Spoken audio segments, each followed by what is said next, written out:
What comes to your mind when I say Jakks Pacific? If you clicked on this video, it's most likely their license with Sonic the Hedgehog. If you didn't know, Jakks Pacific is the name of the company who actually is Sonic's main license holder. As you can tell from my background, I'm a pretty big fan of the company and I often buy their products. And when you buy as much products from them, not just from Sonic, but from Mario and Simpsons, I think you're entitled to your opinion on the company. And right now, I'm a little upset.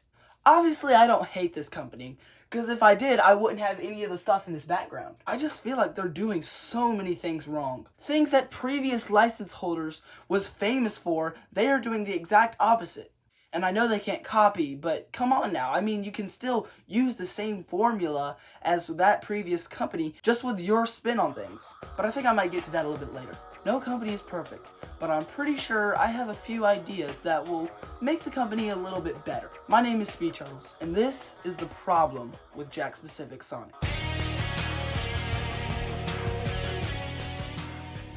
I'm somebody who's lived through 3 different Sonic license holders: Jazzwares, Tomy, and now Jakks. Every company has something that they're known for. Jazzwares has their extreme variety and their awesome articulation. Tomy has the wonderful high quality plushies. Jakks Pacific has the sculpt, is what I feel like they have mastered. Take a look at this Fang figure. That's another thing. The fact that we even have a Fang figure is because of Jakks Pacific. First Jakks Pacific Sonic figures I ever got was not actually mine. Matter of fact, my brother got them for Christmas. It was the Classic Sonic, Classic Eggman, and Mecha Sonic 3-pack. I had a love-hate relationship with those figures.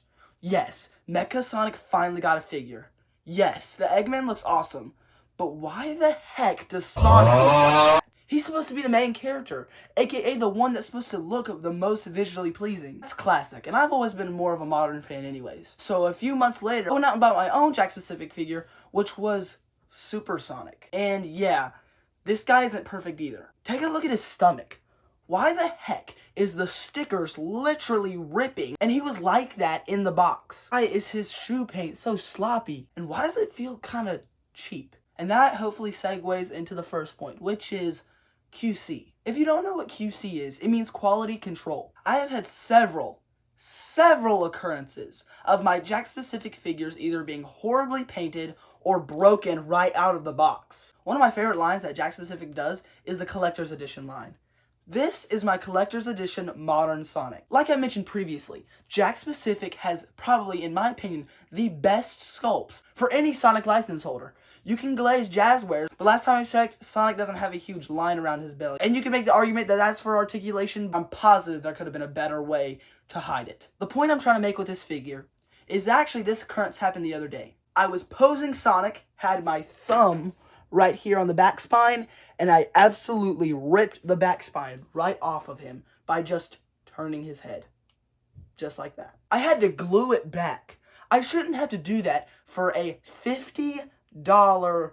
To put this into perspective, these retail price, this right here, is $100. What? A crisp Benjamin gets you these two. These should not be breaking that easy. This was my favorite toy when I was a kid. This is an Andrew Garfield Amazing Spider-Man 1 web-slinging Spider-Man. I have brought this guy everywhere.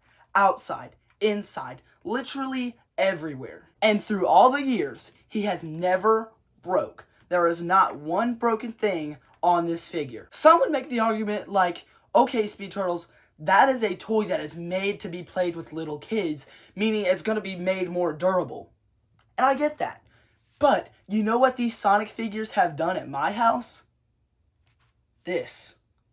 They stand there and they pose. That's it. I'm not really an inbox collector, but the figure should not look good in the box. It should not break outside of the box, just like my Wonder Woman Amy did. If that Spider-Man figure is never going to break, and after it's been through all that, why does a Sonic figure that I opened on Christmas break with a simple pose?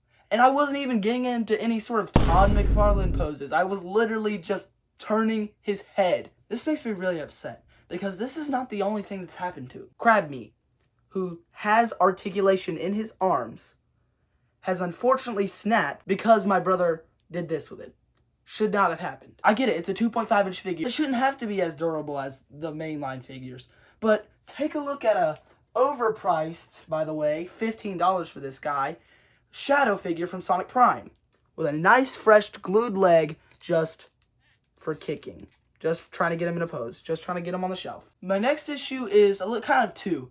It's shipping/variety. There's a certain amount of certain products sold.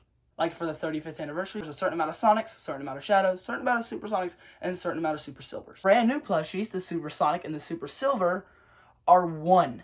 There's one in an entire box. It should not be this way, especially because so many people are going after it. And then the people that just somehow find it go on eBay and charge $60 for it. For the normal consumer, that should not happen, especially because I give you guys so much money, Jakks. Every Friday, I have gone out to about 8 different Walmarts in my area, and I've been searching for the 35th anniversary Silver and Supersonic plush. I've gotten the closest yesterday, but you know who I found?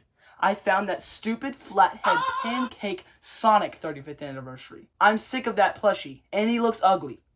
But that's another issue. It should not be this way. It should be way more even. Or maybe, here's an idea, let's just make the new characters have the most, let the old characters just not get as much re-releases. I remember when those plushies came out, and to this day, I have not bought a single pancake Sonic. But you know what I have bought? 2 new characters, Ray and Mighty. It was a wonder that I found them in the shipment because honestly, I'm sure there wasn't that many of them. And this is why I believe that variety and shipment go hand in hand. I am absolutely fine if you include Sonic in every single wave. He's the main character, and he's a wonderful place to start. Maybe let's not add the same Sonic with a new accessory every time, because I feel like that's a horrible idea. Also, it does not count if you just keep switching between classic and modern. Hey guys, Editor Logan here. I'm just editing the videos, and if you see like the lights change or like my chain and watch go missing, it's because I'm editing the video and like ideas keep coming to my brain, and so I'm like, oh, I need to film this quick while it's on my brain, so I didn't really get my chain. I done took my chain and watch off, so if you see that, that's probably what happens. But that's what happens, so enjoy the rest of the video. If Jakks is so focused on appealing to that small percent of new fans, then why don't you just create a subsection of Sonic figures where there's one classic Sonic and one modern Sonic, and it just stays on the shelves, and then leave the main line to include new characters. That way, collections can grow. I loved seeing the Soap Shoes Sonic take place for Sonic in the main line. When my dad was a kid, he collected the Star Trek The Next Generation figures from Playmates. When I was like kind of researching / like thinking of a topic to do for this video, I asked him, hey Dad, when you were a kid, was it rows and rows and rows and rows of the main character whose name is Picard? Was it just rows of him every time you went to the store? He said, no, it wasn't. There was always different characters. That's why he has such a variety. I have 2 Picards. One is called the Borg Picard, and that is basically a completely different figure. They just need to do that for Sonic. Honestly, I really think that nobody will be sad if you put in a Black Knight Sonic in place for Sonic for one wave. Or heck, do what the fans are doing and do a Sonic styled on a certain game. Give us a SA2 Sonic. Give us an 06 Sonic. People will want that. People will buy. Especially the people who keeps coming back every week.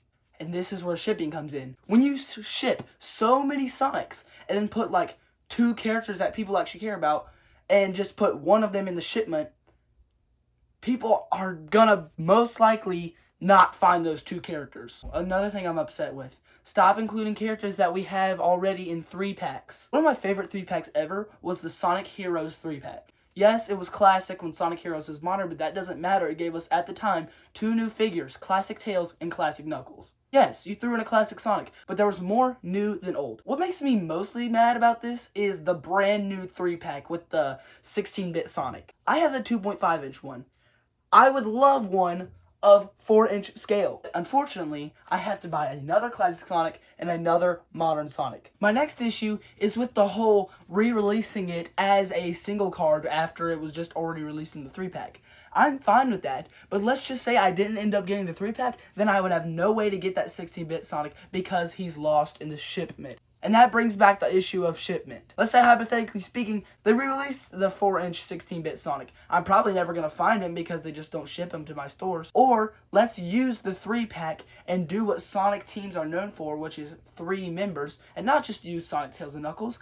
Give us a Team Rose 3-pack. I know a lot of people don't have big. Give us a Team Dark 3-pack. That Omega figure needs to be re-released desperately because I'm not paying $140 for him. Same with the Chaotix. Let's re-release re-release them. Give us a Vector. Give us an Espio. Give us back Charmy, because let's just say he's in desperate need for a re-release because I'm not paying that much for that small of a figure. Should not be this way, especially if you're celebrating Sonic's history. When I think of Sonic's history, I not only think of every time that he's looked like that, but I think of every time he's looked like this or that variety. Imagine how much the product would sell if it had a dark spine Sonic and a black knight Sonic. Probably be on here complaining that there wasn't enough because everyone bought them. An example of this working is when Jakks Pacific created the 3-pack of the Soap Shoe Sonic and the Werehog Sonic. Werehog, my favorite form of Sonic, was in a 3-pack with, yes, a Super Sonic that was re-released, but it's because he hasn't been re-released in so long, so it's worth it. If I had to create a dream one, it would either be that one I was previously talking about with Dark Spine, Black Knight, and 16-bit Sonic. That would be one of my dream ones. Or I would just do what Jazzwares did and did a Super 3-pack with Super Sonic, Super Silver, and Super Shadow. I remember back in the day that was my grail, and I still don't have it, but it was my grail because everyone had it. Everyone bought it. It works, Jakks. Trust me. And let's be honest, what do you think is seriously going to happen if you do that? Jazzwares is going to sue you for copying their idea? Well, they don't own Sonic in the first place, so there's no way they could even do that. The next issue is with the 5-inch figures. Jakks Pacific started making 5-inch figures around the time that Sonic Prime dropped. I know I was talking about how the Shadow has really bad QC issues, but I relatively like this line. Then, they absolutely knocked it out the park with the Sonic 3 figures, and literally everyone bought them. They did the same for the Sonic XDC figures, and those 3 lines are probably Jakks Pacific's best / most high quality line. But that makes you wonder, why isn't the main line like this? Because think about this. Around the time that Sonic 3 figures were hitting shelves, they literally were all sold out, and the 4-inch Sonic figures were always there. Wouldn't you think that Jakks Pacific wants money? Don't they want to make their figures look the best? I guess not. And if the articulation and paint job needs to be better on a bigger figure, then make the figures bigger. They're probably going to up the price, but if it's going to mean that things won't break as easy, and I'll spend less money on glue, then you know what? I'm fine with it. All the time I'm seeing customs of these regular, just modern Sonic that just looks so good, man. I just wish that they would do it for the regular line. The next complaint is with the plushes. Now, I've said this before, but I used to always want to be a plush tuber, meaning that I could care less about figures in the past. I barely had any, and I always focused on plushies. And that's why I have way more plushies from Sonic than I have figures of Sonic. Once I heard that Tomy was losing the license and Jakks was picking it up, I was excited to see what sort of charm they would have for their plushies.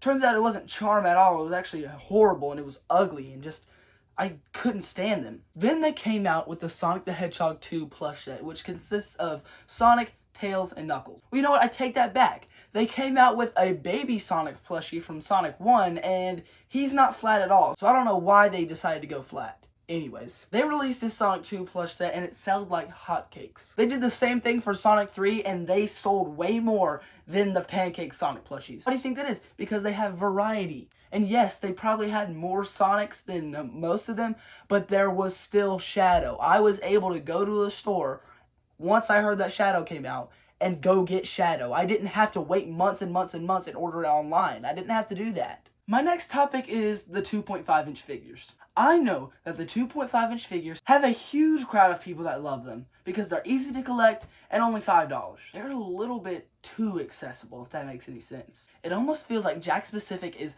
literally making that the main line instead of the actual 4-inch main line. Every time I go to a Walmart, I can see rows and rows and rows of these figures. And I like that. I like having Sonic at the checkout to look at while I check out. But at the same time, I shouldn't have to only find the small version of Fang and then wait months and finally find the 4-inch version of Fang. I feel like they should dial back a little bit on the 2.5-inch figures and start focusing on the 4-inch figures. Because that's the thing. If Jakks Pacific only did 2.5-inch figures, the whole variety topic would be out. There is so much variety in the 2.5-inch. I mean, they literally have Badniks. What's the point of having a Badnik to be in Eggman's army if you can't even find an Eggman figure in the first place? One thing I will give Jakks is with their brand new Chaos figure for the 35th anniversary, that's genius putting a Chow in there with him. I feel like a 2.5-inch Chow could go great with a 4-inch Chaos figure. And I know I just complimented Jakks Pacific saying that the Badniks were a great touch, But honestly, I still wouldn't charge them $5. At least get them 2 in a box. That way that could be $5 and it'd be easier to army build. With that, I'm just going to go back to a topic that I previously mentioned. But in my opinion, it is probably Jakks Pacific's worst issue, and that is just the shipping.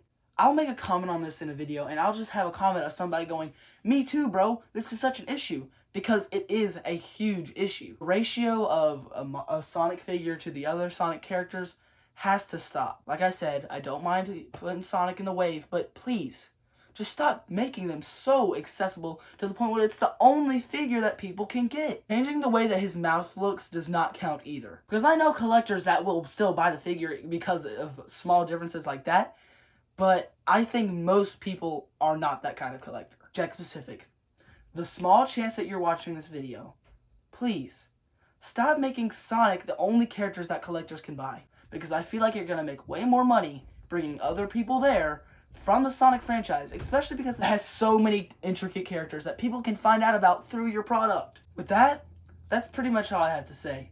I'm so sorry to make a video of me ranting, but I feel like the Sonic community needed these points said, because we were all thinking it. Hopefully one day I can find the Silver and Super Sonic plushies. But for now, I'm stuck with just Sonic. Thank you so much for watching. Make sure to like and subscribe so that Sega can notice me. And if you guys have ever had any problems with Jakks Pacific or anything you like about Jakks Pacific, don't be afraid to comment down below. I love talking to you guys. That's pretty much going to wrap up today's video. Thank you again so much for watching. Always remember Jesus loves you, and I'll see you all in the next one. Goodbye.